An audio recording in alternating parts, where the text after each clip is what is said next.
আমরা Italy Rome মন্তাবেদে প্রবাসী সকল যুবকদের উদ্যোগে আমরা আজকে যে পিকনিকের আয়োজন করা হয়েছে, সবাই আমরা একত্রিত হয়েছি এবং যে রাগতে আসছি সেটি খুবই সুন্দর এবং মনোরম একটি পরিবেশ। এখানে আমরা যারা প্রবাসীরা আছি সকলে একত্রিত হয়ে এবং এই পরিবেশে আমরা খুবই আনন্দিত।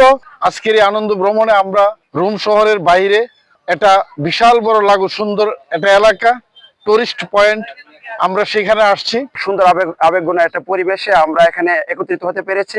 আমরা যুব সমাজকে মন্তব্যের যুব সমাজকে ধন্যবাদ জানাই এবং ব্রাহ্মণবাড়িয়া জেলা সমিতির সাধারণ সম্পাদক হিসাবে আমি তাদেরকে অত্যন্ত অক্লান্ত পরিশ্রম করে যারা সুন্দর একটি বনভোজন করেছেন তাদেরকে আমি আবারও ধন্যবাদ জানাচ্ছি। আমরা খুব আনন্দ করতেছি এবং সবাই স্বতঃস্ফূর্তভাবে আসছে, তারা দূর দূরান্ত থেকে আসছেন। মন্তব্যের পক্ষ থেকে সবাইকে ধন্যবাদ। আমরা সবাই লাগোদ্বীপ বুলসানা আনন্দ ভ্রমণে আসছি। আমাদের দেখতে অনেক ভালো লাগতেছে, জায়গাটাও দেখার মতো। আমাদের অনেক ফ্যামিলিরা আসছি, দেখতে অনেক সুন্দর লাগতেছে, আমাদের পরিবেশও সুন্দর, আয়োজনও সুন্দর হয়েছে।